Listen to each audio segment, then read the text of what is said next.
মৰমৰ ছাত্ৰ-ছাত্ৰীসকল, এইটো ইউটিউব চেনেললৈ তোমালোকক আজি পুনৰবাৰ স্বাগতম।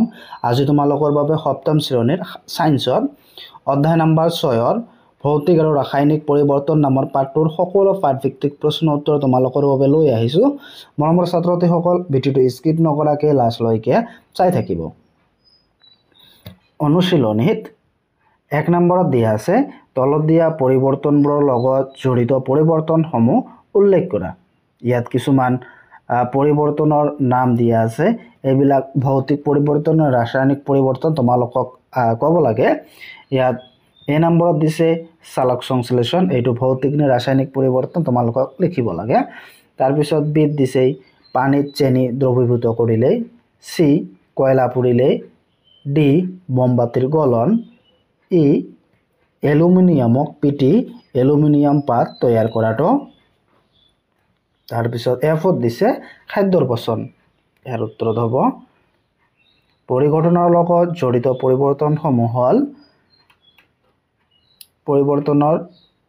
পৰিঘটনাৰ পৰিৱৰ্তন। ইয়াত এ নম্বৰৰ উত্তৰটো হ'ব চালক সংশ্লেষণটো হ'ল ৰাসায়নিক পৰিৱৰ্তন। তাৰপিছত বি নম্বৰৰ উত্তৰটো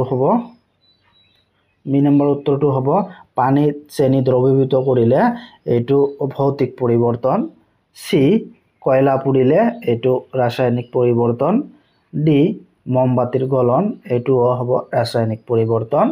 ইত দিয়া আছে এলুমিনিয়ামক পিটি এলুমিনিয়াম পাত তৈয়াৰ কৰাটো ভৌতিক পৰিৱৰ্তন। তাৰপিছত এফত দিয়া আছে কি খাদ্যৰ পচন, এইটো হ'ব ৰাসায়নিক পৰিৱৰ্তন। তাৰপিছত 2 নম্বৰত দিয়া আছে তলত দিয়াবোৰ সঁচা নে মিছা লিখা। তাৰপিছত মিছা হ'লে শুদ্ধ কৰা। ইয়াত এ নম্বৰত দিছে গছৰ টুকুৰা এটাক ফালি খৰিলৈ পৰিৱৰ্তন এটা ৰাসায়নিক পৰিৱৰ্তন। ইয়াৰ উত্তৰত হ'ব মিছা। গছৰ টুকুৰা এটাক ফালি খৰিলৈ পৰিৱৰ্তন কৰাটো ভৌতিক পৰিৱৰ্তন। তাৰপিছত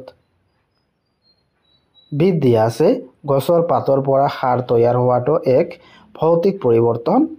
ইয়াৰ উত্তৰত হ'ব মিছা। গছৰ পাতৰ পৰা সাৰ তৈয়াৰ হোৱাটো এক ৰাসায়নিক পৰিৱৰ্তন।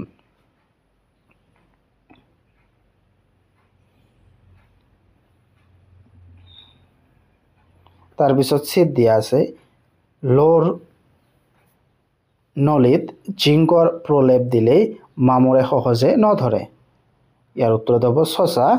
লোৰ নলীত জিংকৰ প্ৰলেপ দিলে মামৰে সহজে নধৰে।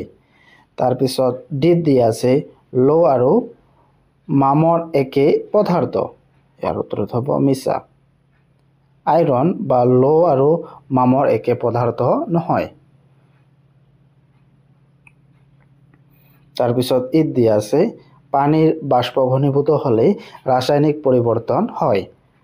ইয়াৰ উত্তৰত হ'ব সঁচা। পানীৰ বাষ্প ঘনীভূত হ'লে ৰাসায়নিক পৰিৱৰ্তন হয়। তাৰপিছত 3 নম্বৰত দিয়া আছে খালী ঠাই পূৰ কৰা।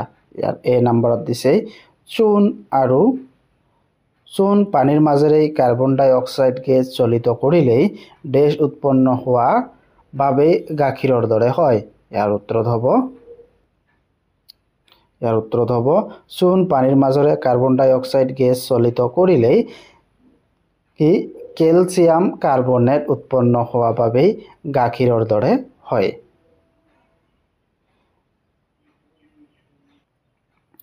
তাৰপিছত বিত দিয়া আছে বেকিং সোডাৰ ৰাসায়নিক নাম হ'ল, ইয়াৰ উত্তৰত হ'ব বেকিং সোডাৰ ৰাসায়নিক নাম হ'ল ছডিয়াম হাইড্ৰজেন কাৰ্বন। এইটো বিৰ উত্তৰ হ'ব। তাৰপৰে চিত দিয়া আছে কি লোক মামৰৰ পৰা ৰক্ষা কৰাৰ পদ্ধতি দুটা হ'ল ডেছ আৰু ডেছ। ইয়াৰ উত্তৰ কি হ'ব? ইয়াৰ উত্তৰ হ'ব লোক মামৰৰ পৰা ৰক্ষা কৰা পদ্ধতি দুটা হ'ল গেলভেনাইজেশ্যন আৰু তেলৰ প্ৰলেপ। তাৰপিছত ডিত দিয়া আছে জীৱৰ পৰিৱৰ্তনৰ মাত্ৰ পদাৰ্থৰ দেশৰ ধৰ্মৰ পৰিৱৰ্তন ঘটে তেনে পদাৰ্থক ভৌতিক পৰিৱৰ্তন বোলে। ইয়াৰ উত্তৰত কি হ'ব ইয়াৰ উত্তৰ জীৱৰ পৰিৱৰ্তনত মাত্ৰ পদাৰ্থৰ ভৌতিক ধৰ্মৰ পৰিৱৰ্তন ঘটে তেনে পৰিৱৰ্তনক ভৌতিক পৰিৱৰ্তন বোলে তাৰপিছত ইত দিয়া আছে জীৱৰ পৰিৱৰ্তনত নতুন পদাৰ্থৰ উৎপন্ন হয় তাক দেশ পৰিৱৰ্তন বোলে ইয়াৰ উত্তৰত হ'ব এইটো এই নম্বৰৰ উত্তৰ হ'ব জীৱৰ পৰিৱৰ্তনত নতুন পদাৰ্থৰ উৎপন্ন হয় তাক ৰাসায়নিক পৰিৱৰ্তন বোলে তাৰপিছত 4 নম্বৰ কোৱেশ্চনত দিয়া আছে যেতিয়া বেকিং সোডা নেমু ৰসৰ লগত মিহলোৱা হয় বুৰবুৰণি তুলি গেছ উৎপন্ন হয় এই পৰিৱৰ্তন কি ধৰণৰ পৰিৱৰ্তন ব্যাখ্যা কৰা ইয়াৰ উত্তৰত হ'ব বেকিং সোডা নেমু ৰসৰ লগত মিহলালে নেমু ৰসত থকা সাইট্ৰিক এসিডৰ লগত ইয়াত সোডিয়াম হাইড্ৰোজেন কাৰ্বনেটৰ ৰাসায়নিক বিক্ৰিয়া ঘটি নতুন কাৰ্বনেট পদাৰ্থ আৰু কাৰ্বন ডাই অক্সাইড গেছৰ উদ্ভৱ হয় সেইভাবে ইয়াৰ পৰিৱৰ্তন ৰাসায়নিক পৰিৱৰ্তন অৰ্থাৎ সাইট্ৰিক এসিড যোগ বেকিং সোডা কি হ'ব কাৰ্বনেট যোগ কাৰ্বন ডাই অক্সাইড তাৰপিছত 5 নম্বৰ কোৱেশ্চনত দিয়া আছে যেতিয়া মমবাতি এডাল জ্বলোৱা হয় তেতিয়া ভৌতিক আৰু ৰাসায়নিক দুয়োটা পৰিৱৰ্তন ঘটে দুয়োটা পৰিৱৰ্তনে হয় দুয়োটা পৰিৱৰ্তন চিনাক্ত কৰা এনে ধৰণে ভৌতিক আৰু ৰাসায়নিক পৰিৱৰ্তন একেলগে দেখুৱা অন্য এটা উদাহৰণ দিয়া ইয়াৰ উত্তৰত হ'ব মমবাতি জ্বলালে দীঘলীয়া আকৃতিৰ গোটা মমবাতিডাল গলি তাৰ আকৃতিৰ পৰিৱৰ্তন হয় এই পৰিৱৰ্তনক ভৌতিক পৰিৱৰ্তন বোলে আনহাতে এই মমবাতিডাল মমখিনি জ্বলাই থাকিলে তাৰ বাষ্প আৰু কাৰ্বন ডাই অক্সাইড গেছলৈ ৰূপান্তৰিত হৈ অদৃশ্য হৈ পৰে এইখিনি হল ৰাসায়নিক পৰিৱৰ্তন ইয়াৰ উপৰি তাপ আৰু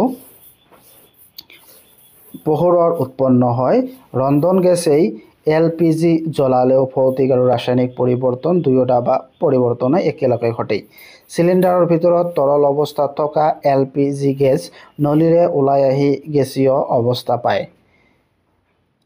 এইখিনি ভৌতিক পৰিৱৰ্তন তাৰ পিছত গেছখিনি বাৰ্নাৰ পোৱাৰ লগে লগে জ্বলি উঠে আৰু কাৰ্বন ডাই অক্সাইড গেছলৈ ৰূপান্তৰিত হয় এইখিনি হল ৰাসায়নিক পৰিৱৰ্তন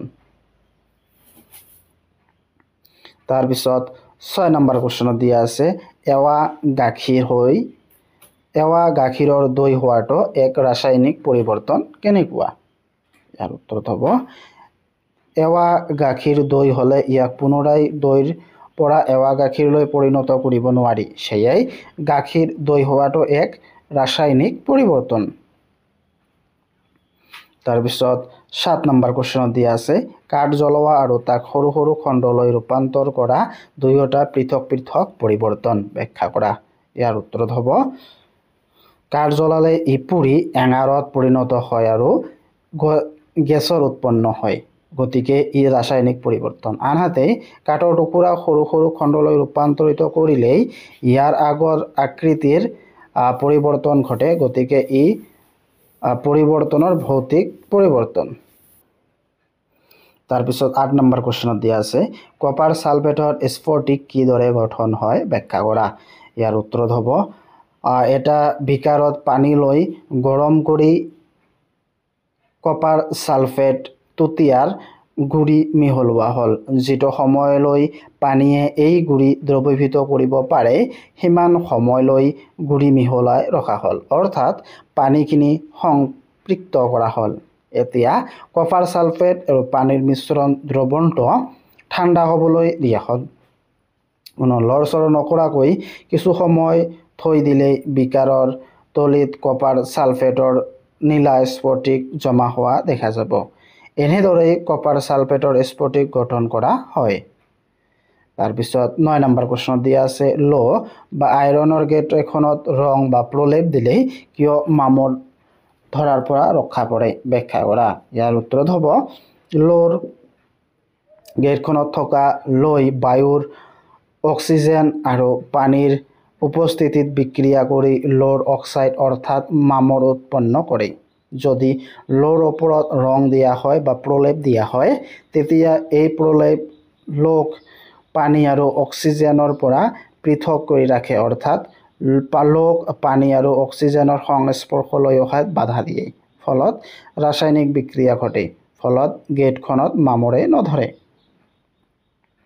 তাৰপিছত 10 নম্বৰ কোৱেশ্চনত দিয়া আছে উপকূল অঞ্চলত মৰুভূমিতকৈ লোৰ বস্তুত বেছি সোনকালে মামৰ ধৰে বা নধৰে কিয়? ইয়াৰ উত্তৰত হ'ব উপকূল অঞ্চলত জলীয় বাষ্প পানীৰ পৰিমাণ বেছি। লোৰ লগত পানী আৰু বায়ুৰ অক্সিজেন সংস্পৰ্শ হ'লেহে লোত মামৰে ধৰে। এই পৰিৱেশত কিন্তু মৰুভূমিত পোৱা নাযায়। মৰুভূমিত পানীৰ বাষ্পৰ পৰিমাণ প্ৰায় নাই, বায়ু অতি শুকান। কিন্তু যিহেতু মামৰৰ বাবে জলীয় বাষ্পৰ প্ৰয়োজন, গতিকে মৰুভূমিত থকা লোৰ বস্তুত ৰাসায়নিক বিক্ৰিয়া ঘটে আৰু মামৰ ধৰা কাৰ্য প্ৰায় সংঘটিত নহয়। গতিকে উপকূল অঞ্চলৰ বস্তুৰ মামৰ ধৰা প্ৰক্ৰিয়াৰ মৰুভূমিৰ অঞ্চলতকৈ অধিক খৰতকীয়া। তাৰপিছত 11 নম্বৰ কোৱেশ্চনত দিয়া আছে ৰন্ধন গেছ, তৰলকৃত পেট্ৰলিয়াম গেছ, চমুকৈ LPG এই গেছ চিলিণ্ডাৰৰ ভিতৰত তৰল অৱস্থাত থাকে, কিন্তু নলীৰে ওলাই অহা সময়ত গেছীয় অৱস্থালৈ ৰূপান্তৰিত হয়, যাক পৰিৱৰ্তন A বুলি ধৰা হ'ল। পাছত ইয়াক দহন কৰা হয়, যাক পৰিৱৰ্তন B বুলি। তলত দিয়াবোৰৰ কোনটো শুদ্ধ? উত্তৰ বা শুদ্ধ উত্তৰ কোনটো হ'ব? 4টা অপশ্যন দিয়া আছে, কোনটো শুদ্ধ হ'ব তোমালোকক ক'ব লাগে। ইয়াত দিছে পৰিৱৰ্তন A হ'ল ৰাসায়নিক পৰিৱৰ্তন। তাৰপিছত 2 নম্বৰত দিছে পৰিৱৰ্তন B ৰাসায়নিক পৰিৱৰ্তন। 3 নম্বৰত দিছে A আৰু B উভয়ে ৰাসায়নিক পৰিৱৰ্তন। আৰু 4 নম্বৰত দিছে ওপৰৰ এটাও ৰাসায়নিক পৰিৱৰ্তন নহয়। ইয়াৰ উত্তৰ হ'ব 2, পৰিৱৰ্তন B হ'ল ৰাসায়নিক পৰিৱৰ্তন। তাৰপিছত 12 নম্বৰ কোৱেশ্চনত দিছে আবাবয় জীৱাণু বা বেক্টেৰিয়া জীৱৰ মূলমূত্ৰৰ পৰা জৈৱিক গেছ উৎপন্ন কৰে। যাক পৰিৱৰ্তন A বুলি ধৰা হ'ল। জৈৱ গেছ ইয়াৰ পাছত দহন কৰা হ'ল, যাক পৰিৱৰ্তন B বুলি ধৰা হ'ল। তলত দিয়া উক্তবোৰৰ এই পৰিৱৰ্তনৰ লগত জড়িত কোনটো শুদ্ধ বাছি উলিওৱা। ইয়াত 1 নম্বৰ অপশ্যনত দিছে পৰিৱৰ্তন A ৰাসায়নিক, 2 নম্বৰত দিছে পৰিৱৰ্তন B ৰাসায়নিক, 3 নম্বৰত দিছে পৰিৱৰ্তন A B উভয় ৰাসায়নিক, 4ত দিছে এটাও ইয়াৰ ৰাসায়নিক পৰিৱৰ্তন নহয়। পৰিৱৰ্তন A আৰু B উভয়ে ৰাসায়নিক।